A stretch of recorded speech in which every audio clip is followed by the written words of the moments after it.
care about your health. We just care about consistency. And so, hey, we didn't pay to see the movie Philadelphia to see Tom Hanks live. Okay?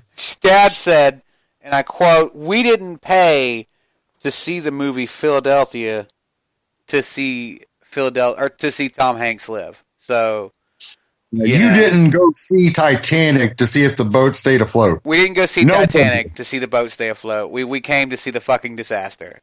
So that's right. People are tuning in to the podcast, waiting for the call. I pay you in inches. That's right. Both of them. Oh shit! Can you bring that to me? Actually, I forgot it over there. But anyways, back to this. So I said that there was a landslide, and what were you saying? Me? Yeah, I said that the win-loss was a landslide. Oh, I was saying the sun shines on a dog's ass once at a time, you know? Oh, God. Once in a while. Hold on, let me check, because she just... Are you okay? Don't, that's got stuff in it, baby. You don't want that. I promise. Jesus. Man, are you two having sex? Nobody wants to hear that shit. Yes, they do. They want to hear our sex. That's what they want. But anyways, so, don't get me wrong. I agree with you to an extent, but I wouldn't underestimate NXT, dude. Oh, I'm not. I'm just talking shit. I'm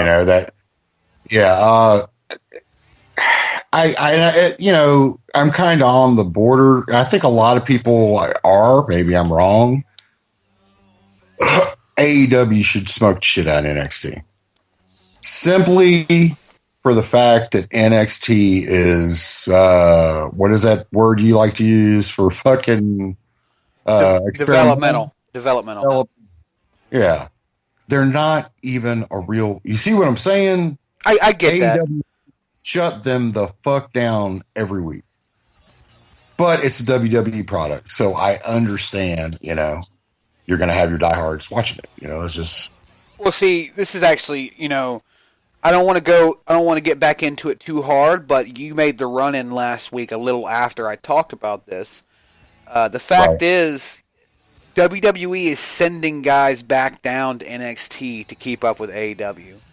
And yeah, I've heard sending people from Raw and sending people from... So, I just want to know if I'm the only person who thinks this. Is it just me, or is that damaging the talent? Because even though Triple H is like, I don't want the word developmental in NXT in the same sentence anymore, fact is, it's still fucking developmental. It's still NXT. It's still called the NXT, training center and all that shit. So, by sending guys who are on the main roster back down to NXT, you're damaging the talent.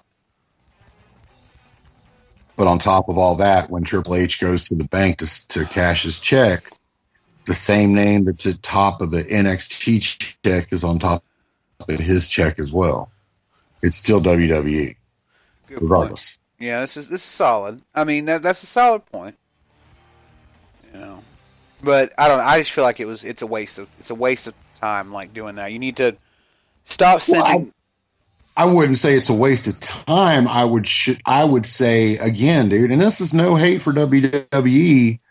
It's a sign of desperation. Yeah. Oh shit, we've been getting our ass whipped.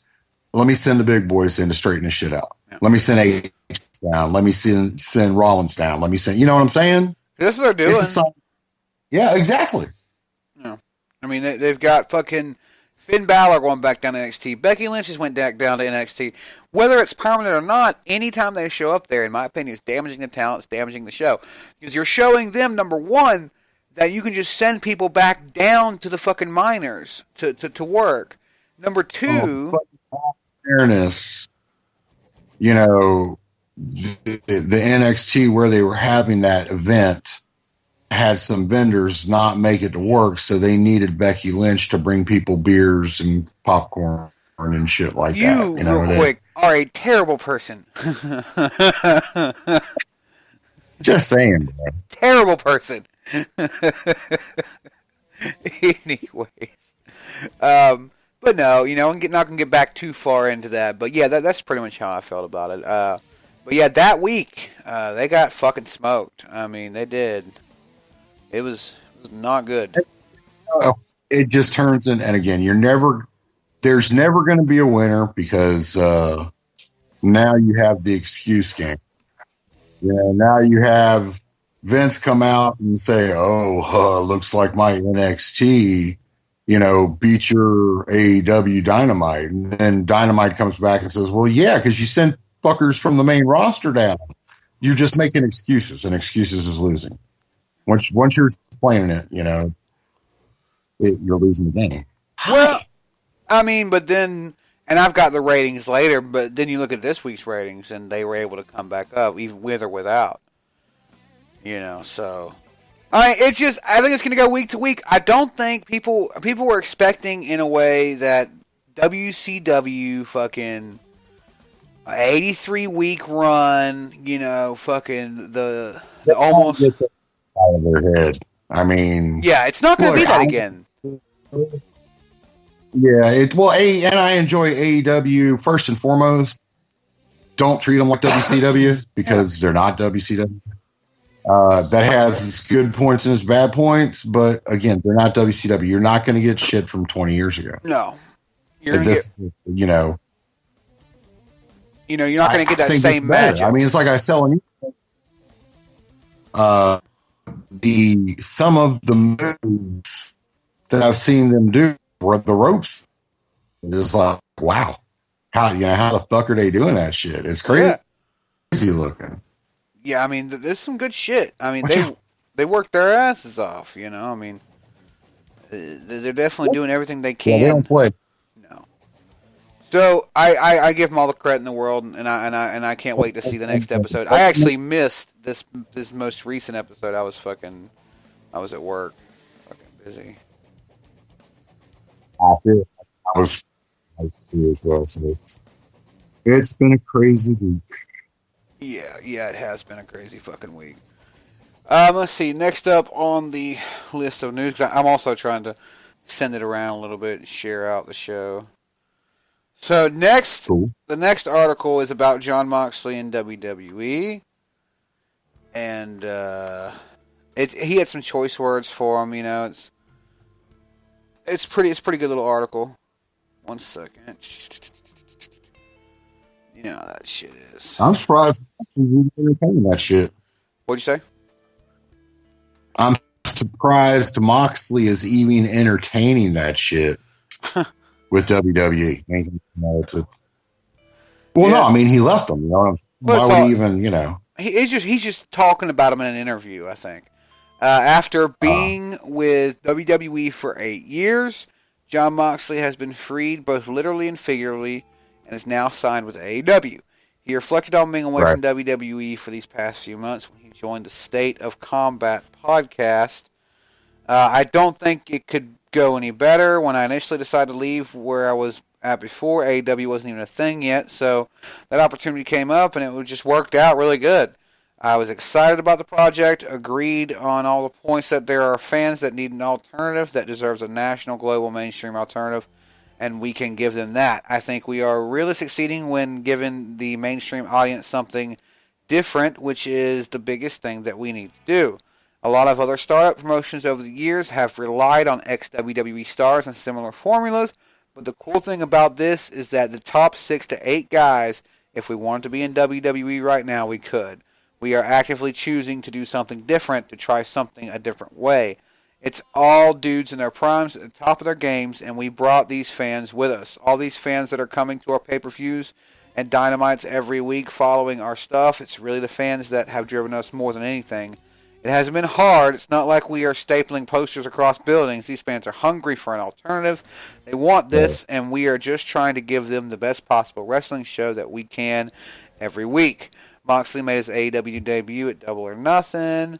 Let's see that. And this is another quote from Moxley. That was a very special moment for me at the debut because it was a rough last couple of months there.